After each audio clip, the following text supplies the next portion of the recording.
Welcome to your lunch hour. It's once again time for the real estate debate, where we debate the hottest topics in San Diego real estate with some of San Diego's best real estate professionals. Today we have some repeat offenders in the studio. Brad Brinkman is here. He is the author. Go ahead, Brad. Tell us the title of your book. I know you've redone it. Is the title the same? It is. It's a San Diego Real Estate Survival Guide, an A to Z blueprint of how to prosper as a seller and a buyer in the new economy. That is a very long title, but it's also very specific, and I think that's why people like the book so much. Brad, thank you for being here today. Really appreciate it. Also, Big Daddy's in the house. Hey, BG, Brian Garrity is here, my friend. Thank you so much for coming to participate in the debate today, my friend. Now, your radio show, you've done a show on this station for almost 2 years. Yeah. You're now moving to a slightly better time position on Wednesdays from 2 to 3 p.m. as you get closer to drive time. So that'll start up in July. Or be listening. Be listening. Yeah, So it'll be July 2nd. Yeah. Will be the first show there. So tune in for that. Fellas, today we actually have a lot to cover.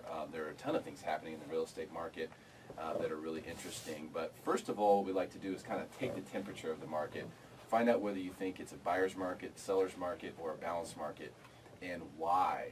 So, Brad, I'll go ahead and start with you. Do you believe right now we're in a buyer's market, seller's market, or it's balanced? And tell us why. Well, I think it kind of depends on the individual area within San Diego County, because as we all know, Southern California is a submarket of the United States. San Diego is a submarket of Southern California. Then you have actually submarkets within that submarket. Right. So overall, I would say we're in a balanced market. you think so? Yeah. So if somebody were to say, now for where I am in the coastal areas, we have a seller's market. Really? Yeah. But overall, you think it's balanced? Yeah. So does that mean you believe it's a buyer's market in other areas? Yes. There are buyer's markets here in San Diego. Yeah, right? absolutely. Really? That's a whole interesting discussion I'd like to have and figure out where those are, because that might present really good opportunities. We've seen the market segmented before. In fact, it usually is. But overall, right now, you'd say it's balanced, seller's market on the coastal side, and then more inland, it's a buyer's market. Yes. Okay, that makes sense. Brian, did you want to rebut that? Well, no, actually, I took my answer. Thanks. Whatever. I'm kidding. But I think it's balanced to a point. I think we're starting to see more balance. I think it's shifting a little bit from that seller's market with the summer inventory coming on, which that always bothers me, because you could sell all year round in San Diego. I don't know why in June we're expecting to see a 29% increase in inventory. It's like, sell your house in January, folks. We're not in the middle of Missouri where you've got blizzards going, you can't show your house. But I do think we're starting to get a little more balance. You're not seeing as many multiple offers on some of the areas, maybe like La Mesa, or, you're talking coastal. Coastal is a whole different, I think, proposition. I also think price point matters. Yes. So you're talking Absolutely. $1 million plus inventory is going to move a lot differently than people in the $400,000 to $500,000 price range. And I think we're seeing more opportunities open up for buyers in that price range. You do? Yeah, I do. And what's causing that? I don't know. I think people want to sell, and they think it's time to sell, and they want to get on the bandwagon with their neighbor. I think that big spike we had in appreciation about 18 months ago, or whatever it is now, that we're still kind of reeling from, and will be another topic, I assume. But it's one of those things where I think people want to get involved and try to get the most that they can, and they think now is a good time to sell. Okay, so you think it's And they buy balanced. into it. I think it's getting balanced. You think it's getting balanced, so there's still an advantage to the seller right now, you believe? Not as much. It's really hard. It's really area specific. I like the submarket within the submarket. I always call them like the community within the community. Because really, you wanted to buy a house. Let's say you wanted to buy something in Hillcrest versus La Mesa. Just use those two areas because they're close enough yet far enough apart. Right. Like to try to touch something right in that metro area, right in Hillcrest, and it's a good deal. It's going to be gone in a nanosecond. La Mesa, it may sit there, maybe a good deal, but it may sit there, it may not have the kind of rigorous activity. Although we're starting to see a lot more inventory come on in that La Mesa area. Yeah, days on market has gone down dramatically. Just reading the most recent, PR report from SDAR saying that the average days on market for resale homes is down to 40 days 40, yeah. on the market, which is a very, very low point. If you really think about it, it's extremely low. There's a lot of areas of the country where homes it's typical for a home that's for sale to be on the market for 90, 100 days, sometimes even longer than that. 6 months it might take, and that would be normal. So it's not like you'd be 5 months in, hey, we haven't sold a house and be concerned. No, this is normal. Here, we're looking at 40 days. So I think that really tells the tale. And if you look at a lot of the price reductions that are taking place right now, you'll see that a lot of those homes, they've been on the market for more than 40 days. But see, that's where I think the balance is happening, because you are starting to see a lot more price reductions. People trying to buy the listing, which is my biggest pet peeve with agents. It's like, price it right, and you don't have to worry about price reductions. And then, because there's nothing worse than having to reduce the price. I think it's just like always like, oh, I missed that mark. Yeah. So, but I mean, sometimes the market changes on a dime, and it's not your fault. But I think that you're with seeing price reductions in the days on market, even though they're down, you're starting to see more opportunity, and that's causing the prices to come down a little bit, because there is a little bit more opportunity for people. Well, we know that the temperature of the market's changing on a regular basis here in San Diego, as it always will, because the real estate market is so dynamic and so desirable. But we've also seen now that more homes are coming on the market. And so I want to get your opinions on this as well. Active listings has now topped 7,000, so for the first time in 2 years. And that was just last month in May. So is this a good thing, or is this the type of thing that will take a market and shift the balance, Brad? Well, I kind of like what Brian had said, had said about, I don't know why they're expecting such a big inventory, increase, Well, it seems to have come. I mean, it's just like, I guess, it's just traditionally, regardless of what the market is doing and the Exactly. conditions, it's like June, that's when they expect the inflow of properties. But, yeah, I mean, but now let me answer your question directly, because I got off a little bit tangent. Want to restate that again? So Yeah, absolutely. So the active listings just topped 7,000 for the Okay. first time in 2 years. Yeah. So you have 7,000 homes for sale Yeah. in the MLS system. Do we think that that's a good thing, or is that going to, reach? In other words, is it needed? Is the demand there to support that and maintain the market, or is that going to shift the balance? Oh yeah, I'm going to say yes to that, because it's kind of like, now this is, for those on the radio, you can't see this, but there's this many people that want to live in San Diego, there's this much for sale, as a general rule. I mean, everybody wants to be here. This is an awesome place to live. So a little bit more inventory, I don't think it's going to do anything except help. 'Cause So you think it's helpful? Yeah. So that won't shift the market at all. No, I mean, it will just make some buyers happier, and Yeah, it will get, balance. and I would hope it would get some other sellers to realize that, hey, maybe a time to take a bird in the hand, and Yeah. and take what's a known, a very clear picture here, at the now, and put your home on the market. Yeah, makes sense. What do you think, Brian? Yeah, I agree, actually. Stop agreeing with you. I agree with you. But no, I think what it's doing that I like is it's taking a little bit, and everyone likes to be a lister. So, I mean, but it's taking that balance away where you could have 10 or 12 offers on a property. You kind of had a heavier stick if the buyer wasn't going to perform, or you wanted to squeeze a little harder. And representing both sides, I can tell you, being a buyer's agent, well, I have such respect for that, big time. Having done it a lot myself this year, wow, totally. But I think I've seen this balance with the inventory coming back on. We're having a lot better luck, and not having to stalk the agent and beg and say why we're so great and wonderful. Balance is starting to think we need balance, because there's been too much shifts with the implosion and then the short sales and all that nonsense. We need to get back to some balance. Okay, so you think the inventory is necessary in order to have a balance? Right, because if it keeps shrinking, we're going to go back to the sellers are going to keep the stronghold, and with the buyer pool out there being a little vigorous, people want to live in San Diego. So it's one of those things that I think it's going to always be an attractive market to be in, but we need it. Yeah, and I don't know what the whole thing is with summer inventory. Totally Yeah, crazy. I guess I've always assumed that it just had to do with schools. People wanted to get That's a moved and factor. get into Yeah. a new place by the time school started the next year or something like that. But then again, when you think about it, could that really be the universal thing that moves an entire real estate market? I don't know, but something does. Because when you go back historically, you It can is, see. yeah. It's always historically. It's like the summer market is always the time when people, they like sellers that I've talked to in February and March, like, no, I want to wait until May or June. It's like, no, you want to do now. Now.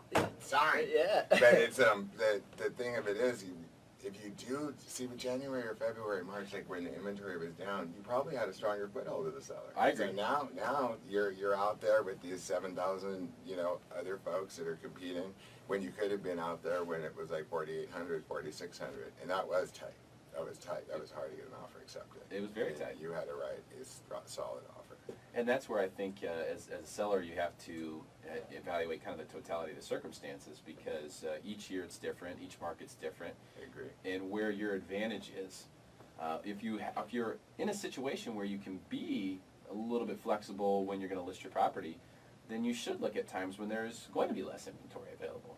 I mean, that's the best time Makes sense to to be, me. yeah, right? So I totally get it, and that makes a whole bunch of sense to me. You're listening to the real estate debate on your lunch hour here, ESPN 1700. We got Brian Garrity, Big Daddy, in the house, and Brad Brinkman in the studio as well.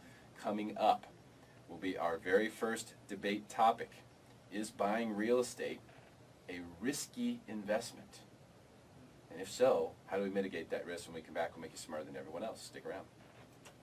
All right, welcome back. Thanks for hanging out. Your lunch hour, Mr. Credit here, ESPN 1700. Save a station in your dial. Today, it is the real estate debate. We have Brian Garrity in the studio today, Big Daddy from BrianGarrity.com, and Brad Brinkman is in the studio as well, author of the San Diego Real Estate Survival Guide, and the longer subtitle that I can't remember off the top of my head, but a book that a lot of people listening right now have probably received for free as Brad gives those away. We'll talk about that a little bit later in the program. But guys, it's time. It's time for debate topic number one. And this was one that I peeled off of a national news story that I saw, and in fact saw another one in UT recently, where they were talking about the risks and the just overall the potential downsides to buying a home. So the question I will ask you is this: is buying real estate a risky investment? Brad? It depends on your level of risk tolerance, but overall, I would say absolutely not. It's not a risk. Not risky. It's not a risky. If we're talking about San Diego real estate, if that's the question. Yep. Then, It's all about San Diego. Then absolutely, it's not a risk. If you have the down payment and you have the job, there's so much security and I'll tell you why. Because of the rent is what I tell all my clients. I say, you know what? Let's just do a worst case scenario. You lose your job and the market goes down. Look at the rents. And look at your negative per month. If you've got going to take a $500 negative, after the rent and stuff like that, then you're into $6,000 a year. Double that if it's $1,000, whatever. Figure it out and say, well, what am I comfortable with? Because you're going to put that probably in some kind of mutual fund or something anyway, right? Right. So that's why it's not risky. I see. So you mitigate the risk through the planning for a worst case scenario. Yeah, absolutely. Okay. I understand that. BG, what do you think? I agree. Obviously, working in real estate, to say it's risky, you want to be honest with folks. But actually, I think you've got to look at diversification. So is buying real estate a risky proposition? Not necessarily. If you look back historically from Great Depression till now, have we had some major implosions? Twice. I mean, real estate market is going to be cyclical every 7 to 10 years anyway. So you need to figure out what your risk tolerance is. But from making your income work, I think owning real estate is the sure bet. You've got a steady job, and you're going to have the steady job as much as you can decide or determine. I think giving away that tax advantage that you have, which is still there, although it's not dollar for dollar, it's still an advantage. As long as you're diversifying your portfolio and not putting everything into real estate, I think that's solid. I think if you said, I'm going to take everything I have and the only thing I'm going to put it in is real estate, to me, I think that's problematic. I like to see diversification. I agree with that. And I think if we're talking about real estate specifically, you kind of have to define the word risk, because it does mean different things to different people. But with respect to, let me try to drill it down to where I was going with this. The articles that I read all kind of said relatively the same thing. Real estate is not a great investment, and therefore, is it a risk worth taking? Some of the data that was derived was based on international numbers of real estate appreciation over the course of the last 80 years or so, and real estate working out to be about 2% a year on average, which was one of the lowest of all the asset classes that they're tracking.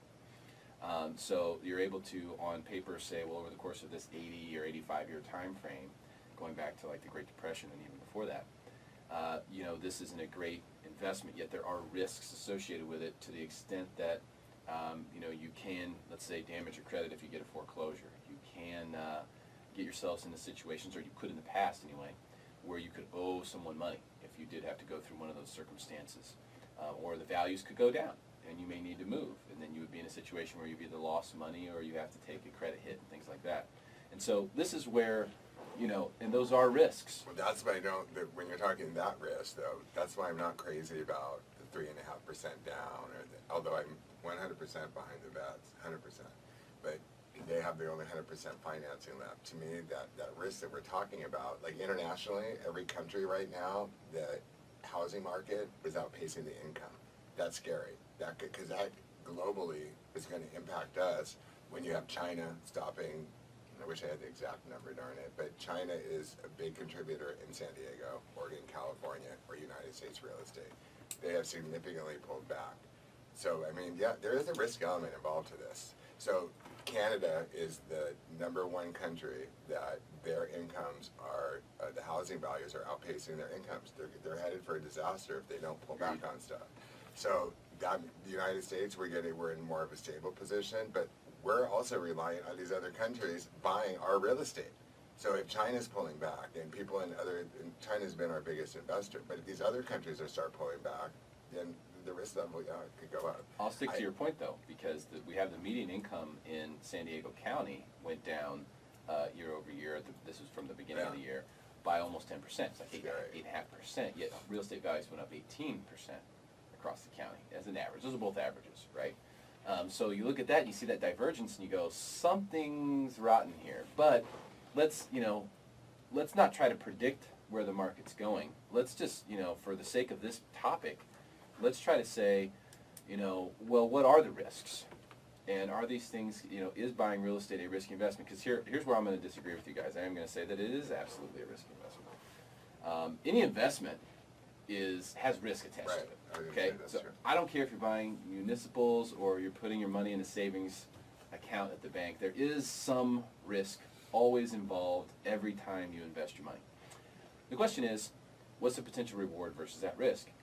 The first big problem that I see is that people do look at buying a house too much as an investment and not for what it really is, which is a hedge. It's really a hedge. That's what you're doing. You're hedging your cost. You're saying, all right, I'm buying a house, so I'm picking a price that I'm comfortable with, and I can pay that price for 30 years, and then after that I don't have to pay anything. And that's a hedge. And so if you look at it as being a hedge, well, there's always risk in hedging. You might hedge your mortgage payment to $3,800 a month, even though you could maybe rent a place for $2,500 a month. But at the same time, that rent could be who knows what 10 years from now or 20 years from now, and you never stop paying it. So you're hedging it at $3,800 for 30 years, and you think that's a good deal. But the market could get cut in half or something like that, and the hedge may not work out. So that's your risk. So there is risk involved. How you evaluate that risk, Brad, to your point of, hey, if you look historically how much real estate values have gone up, especially here in Southern California, if you compare Southern California, especially San Diego, to the Vancouvers and the San Franciscos, which are places that are inferior, in my opinion, dramatically to what we have here, there's a lot of room for it to run. A whole lot. And if Brett were here, he would tell you that internationally, San Diego's a secret, almost. Yeah. Like, internationally, where the real big money people are, they look in New York, L.A., San Francisco. They're looking at a lot of other places. They don't really know that this is here. And he will tell you that he's personally trying to let them know about it. And that when that happens, it could be a game changer. So the values here could double, and I don't think anyone would be that surprised. Oh, San Diego, San Francisco, same. Would that really be that shocking? I don't think it would be. So there's a lot of room to run, and so hedging makes sense when you see the potential for that, because what you're doing with your hedge is you're trying to eliminate risk. So is there a risk involved with buying real estate? Absolutely there is. But is it a large risk or a small risk? And that's where it comes down to the specifics of, how much are you putting down, how close are you coming to what you are pre-qualified for, those types of things. I agree. But it's still a long-term investment, so I think it's a little less risky. But I just call absolute garbage on that article. I'm just gonna say it, and I'll tell you why. I mean, it's like and people that live in San Diego. I mean, we're essentially a different breed. We're soldiers. I mean, people that stay here, you know, the values have already increased so much. The people that really couldn't hang with, you know, any kind of massive price appreciation or, you know, increase in gas and all the other crazy stuff that happened, they're gone. So people have just kind of buckled up, made it happen. And you know they're out there and they're here. They're living in the best place in the world, and they'll do anything that they have to do, you know, to make it happen. And we're all happy. Yeah. And so it's not risky here. Well, I will tell you about a specific story of someone I know who has bought a home. Let's see, she bought that home about 25 years ago, and paid it off since. If she hadn't, though, if she hadn't hedged her costs at that point in time, there's no way she'd be able to afford to live here now. In other words, what her house is worth, she could not afford to buy it, but she has it free and clear. And so that creates a lot of flexibility. So if you do look at it as a long-term investment, what you're trying to do in buying real estate is you're trying to avoid risk or hedge risk, right? Because there is risk inherently built into your housing costs. So the question that I guess we would have to ask ourselves or answer here is it more risky to buy a house, or is it more risky to rent and let the market dictate what you have to pay? Because that's really what you're comparing. Those are your two options. That's accurate. I like that. I mean, and I'll tell you what's risky is the flippers.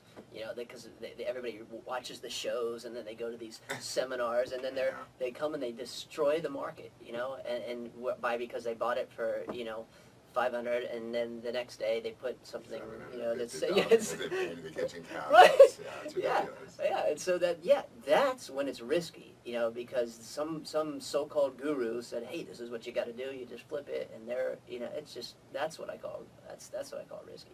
Okay. Yeah. Well, yeah. If you're looking to do something like that, you're looking to flip houses. That is extremely risky. That's very risky. I mean, you got to really know what you're doing. It's like the top level guys that got it.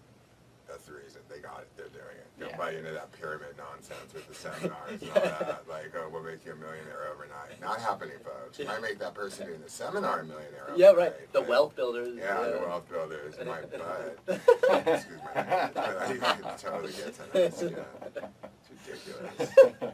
You're going out showing someone a house. They're like, but they just bought this house in March for $300,000 and now it's $600,000. I'm like, I know, they put some varnish on the kitchen cabinets here. But no, there are guys like REIG that do really good work. So I don't want to disparage people that are friends that do good stuff, but there's some that are just lipstick on a pig crazy. And that is to me, that's a risky proposition. And then someone goes buys it at 100% financing, you're right, risk. There's risk no matter what. Yeah, I've seen some of those properties. They're actually sort of looking for homes to buy. I've seen them, and you can tell, and you're going, boy, something's wrong here. Yeah. You know the difference between quality versus not. You just do. Yeah, you can tell when the windows are about 40 years old, and there's a new kitchen countertop, but it's like, did they stop halfway? They run out of a budget? And you know that the hardwood floors, which were the best deal, because they're in all of their freaking houses that they have. Yeah, it's crazy. Yeah, great stuff. As we continue the real estate debate here on ESPN 1700, your lunch hour with Mr. Credit coming up. Debate topic number 2. The price appreciation we saw last year in San Diego County, about 18% or so countywide. Sounds like a good thing, but some people are saying it's too much and has set the market up for failure in the near future. When we come back, we'll make you smarter than everyone else, and we will debate that topic. Stick around. All right, welcome back to the real estate debate. It is your lunch hour with Mr. Credit right here on ESPN 1700. Save the station in your dial. We got Brian Garrity in the studio today, Big Daddy from BrianGarrity.com. Brad Brinkman is also in here as well. He's the author of the San Diego Real Estate Survival Guide. Fellas, so right now we have a really tight race in today's debate. We're going to go right ahead and move on to debate topic number 2. So price appreciation we saw last year in San Diego County, 18% across the board. Some areas more, some areas less, of course. It does sound like a good thing, and I do think it has caused a lot of people to start paying attention. But some out there are saying that it's too much, and it's set the market up for failure in the near future. Big Daddy, what do you think about that? No, It's too much panic. It's leftover mortgage implosion, 2006, 7 forward. There's too much fear still from that. We needed that kind of an appreciation jump, sorry to say, folks, because without it, it was going to cause us to just be in kind of like this standstill. These people that were on borderline kind of trouble, kind of helped them get out of trouble. It opened up opportunities for buyers to get into houses. It took the short sale inventory down. And look, it's not 18% that's going to keep happening every year. It was a market correction that was needed. Yes, it was a healthy market correction. If that kept happening, then we would be headed for a disaster again. But the way that financing and stuff is now, it's not going to be allowed to keep happening because they're so tight as it is. There's a lot of regulation there. So that 18% jump, I'm sorry, it was needed. It helped correct things. It gave people the opportunity to sell, got people out of trouble. They were on the brink, they kind of held in, they were right in there the whole time. So I just think it's too much fear from what happened. And rightfully so. That was a horrible crash. But we were seeing appreciation of 20% in a month sometimes back in those days. Very true. So it's like, no, it's great. It was needed. You think that was actually a correction in bringing the market up to where it should have been? The market was underpriced. It was yeah, definitely. Okay. And people get all crazy, like, oh yeah, of course, because you're in the industry. You're saying, I said, no, it's the reality of the situation. So, anyways, okay, that's what I say about it. Good stuff. I dig it. I understand where you're coming from, Big Daddy Brian Garrity. Brad Brinkman, what do you think? I'm just going to piggyback on what Brian said because I think it was much needed, and what was there were real sound fundamental economic principles. The employment, was there, the employment clusters, the amount of the different industries within San Diego was all there. So we were it was necessary, and it was there. It was supportive. And like Brian was saying, there was times in the crazy up markets of the 03 through 06 where it was like 1 month 20% appreciation. You're like, what? How is that even? What the heck is going on? And I said that's why I also agree that happens again, or any time this year. This was something that I had heard from Sean O'Toole, who owns Property Radar and Foreclosure Radar. It was like, hey, we see that again, we're in trouble. And I agree with him because we've got there's still some issues out there. We have the increased health care. We have some, the amount of jobs isn't huge. It hasn't been huge increase, but it's nice and steady. So we see that nice steady increase. I think it's real healthy. And Loan prices potentially is out there, but they're saying that it's back to single digit appreciation. So look, historically, you're talking 2 to 7%. So We do have some macro headwinds though, fellas. I will tell you, because we've got, median household incomes going down. that part's We good. do have an increase in taxes, both at the federal and state level. We have the, in health insurance debacle It's a debacle. that's for taking sure. place right now. So those are pretty macro headwinds. Let me give you guys this stat. This also came out from the press release from SDAR last week. In May, the median price for single-family resale homes hit $500,000. Now, this is the first time that's happened since 2007. Yeah. Since the peak, we have now hit that same number. And what I like about what they do, SDAR, with these stats is they separate the attached and the detached. I think you really have to do that because the condos and the attached homes really do stay more stable, kind of in both directions. So they kind of anchor the whole data, and there's so many of them. They really anchor a lot of the data. They separate the data. So this particular price point for resale detached homes hitting its old peak in 2007, or not all the way to the peak, but hitting 500,000 for the first time since 2007. That kind of looks to me like a red flag. But what do you guys think? Is that just where we're headed? Is that the fact, where we should be 7 years later, back at the same point? Yeah, I think so. Yeah, we need the correction. It was a correction. It's not going to continue. But I think we'll just go back to normal appreciation. And, like with everything else, being at 500,000 in 2014, 2015, it's a lot different than 1995 or 1996. You got to put it relevant to where we are economically. yes, the median income has gone down, but at the same time, to live in San Diego is not a cheap proposition anyway. So to me, it's getting the median house price at $500,000, it makes sense. And the demographic we have, the Qualcommers, the pharmaceutical companies, we've got the type of jobs here that can support that median household income. Now, there are a lot of people that maybe disagree, but I don't. It's targeted more at that demographic. It's very true, and I'll tell you the thing that we'll never be able to pull the data on is we can get information about kind of the divergence between, upper and lower class, so the disappearance of the middle class, and the ability for middle class to own a home. That has gone down and continues to go down. And I think San Diego is one of the places, it's kind of like, you can't be middle class and own a home in San Francisco. You can't be middle class. Yeah, you just can't. It's just not possible. It's almost hard to be middle class and rent in San Yeah. Francisco. It's crazy. Well, no one can rent in San Francisco. I mean, go look on Craigslist. It's crazy. It is crazy.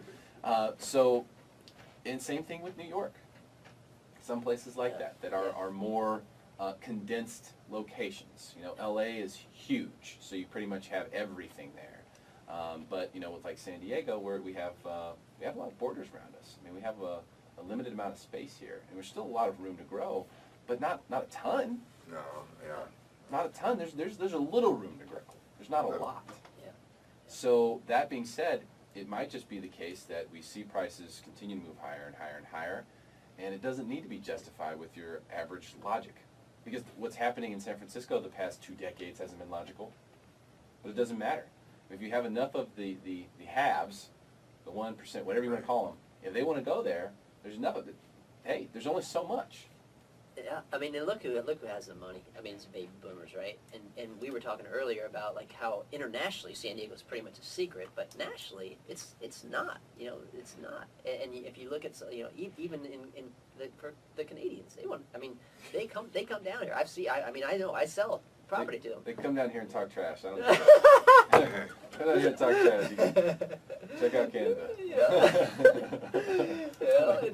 It's just hilarious. I mean, but yeah, I mean, so there's people they're coming here, and they're buying the second home, or if they've got the kid in school here, they're going to say, I'm not paying rent. Let me just I've got some extra money. I'm gonna buy a little place here. Yeah. This is what's happening in the streets right now.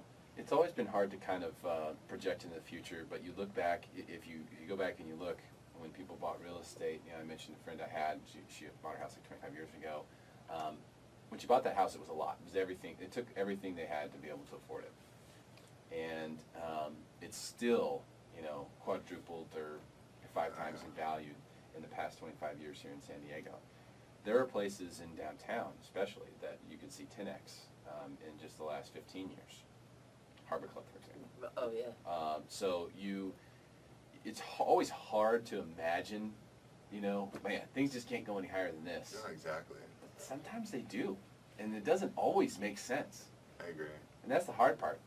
Because it's easy to be a pessimist, it really is. It's really easy to say. Well, that's what I think a lot of this is, though, that happens. Of course, everyone's going to jump on the bandwagon like, oh, it's going to be an implosion again. Watch out. Everything's going to cause, the sky is falling. Chicken Little attitude. Right? And incomes do need to improve. I'm not saying that. But they do need to improve. But at the same time, if you want to live in San Diego, not being hardcore about it, it's just not a cheap place to live. So you're going to have to make sure, do you have the means to be able to live here?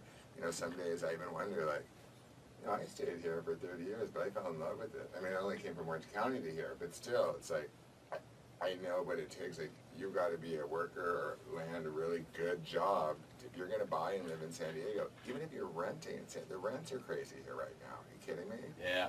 And there's not a plethora of rentals out there either. So it's turning into like a San Francisco. It kind of is going in that direction. It seems to be. I totally expect that to be the case. You're listening to the Real Estate Debate on ESPN 1700, your lunch hour with Mr. Credit. Coming up, our final debate topic, number 3, where are the best, least known real estate opportunities in San Diego? We have a tie ball game right now with Brad Brinkman and Brian Garrity in the studio. We will have a winner coming up. Stick around. All right, welcome back. Thanks for hanging out.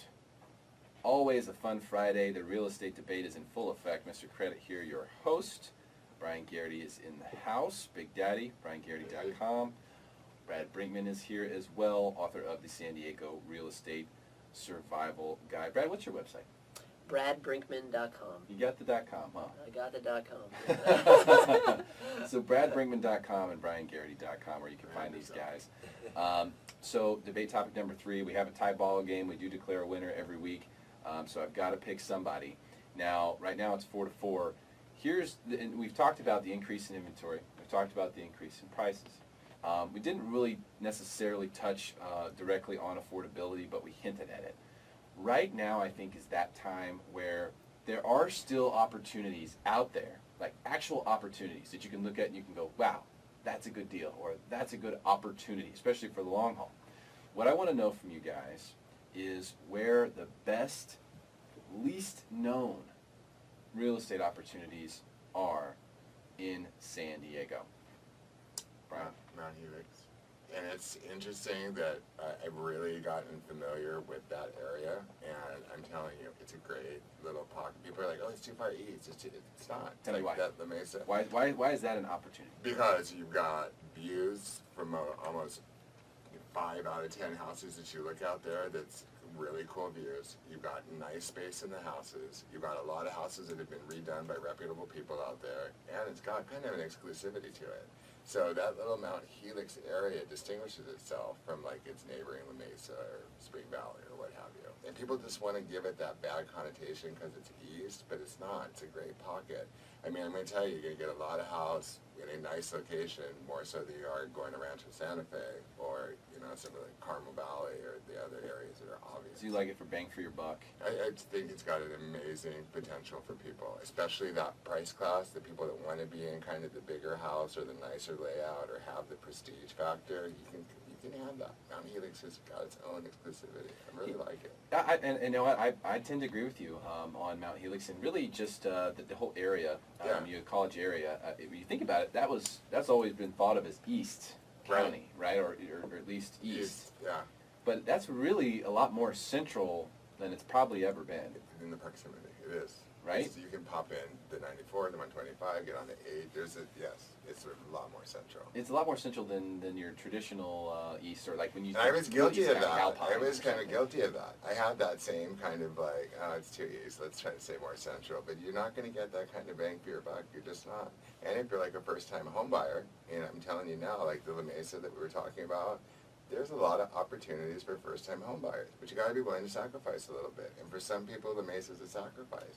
College area. I live right out there on the canyon in the college area, and I'm telling you, there's some great deals there too. That's another place where people often overlook because they're like, I don't want to live by the school. It's like, don't worry, you're not. You're tucked away in a pocket, and so I love it. I love it. Yeah, Right up there in College Estates. We do have to keep in mind that those geographies change over time, and what was once considered to be East is now Central. It's just the same thing that's happening in agree. downtown. East Village, they're going to always call it East Village, but it's really not East. No, It's been dead in the absorbed. heart of the thing. It is. It is become the central area, so that's something we also have to take a look at. Brad, what do you think? Or the best, least known real estate opportunities in San Diego? Okay, here's where I'm gonna partially disagree with Brian. You guys waited 51 Sir. minutes. Come on, buddy. No, I'm an advocate for building people's wealth. So I'm always telling them, hey, your first property isn't going to be your dream property, right? You know, and I want people to be able to get into something that they can actually make some money and then get there. So Mount Helix, what I don't like about it is the price point. It's a little bit, it just kind of cuts off that first purchase. I'm more of a guy that now partially, when I say 91941 is La Mesa, so there are So some it's not- places yeah, in there. right. You know, great spot. There's also, like he's mentioned about the college, there's hidden gems there too. But I'm gonna also say there's 92123, which is Serra Mesa. You know, you've got a great little entry area that's so central. No one ever to talks everything. about that That's a area. good one. You know, No one ever talks about it is a central little area, and that's the place where it's not gonna be maybe not be your dream home, but even if you do stay there, it's great. It's a great little neighborhood.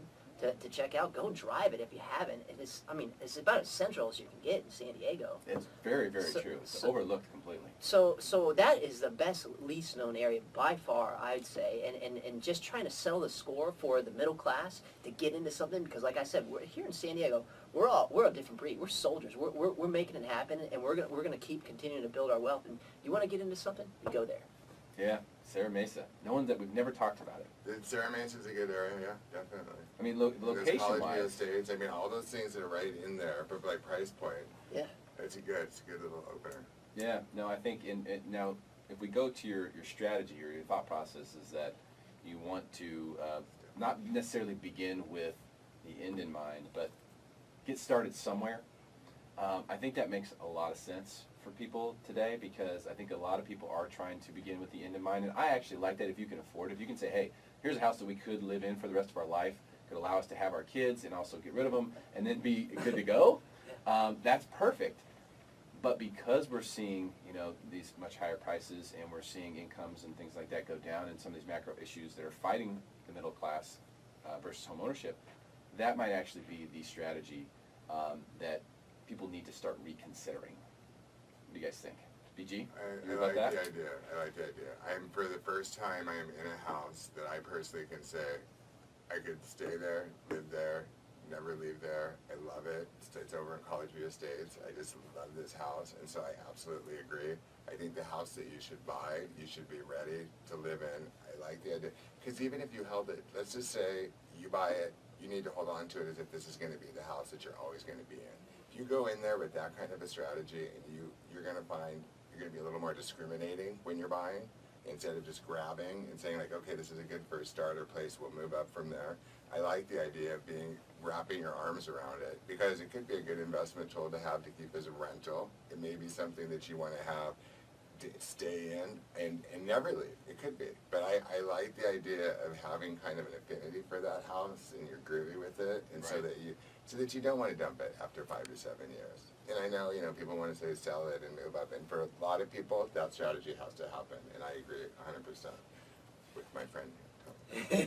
And Right. the, I do. and, well, the idea of having multiple transactions on your roadmap is always something I've kind of tried to not frown upon, but try to stay away from, because if you have multiple transactions in your roadmap, then you're subject to market corrections, market fluctuations, and obviously paying commissions on every single transaction.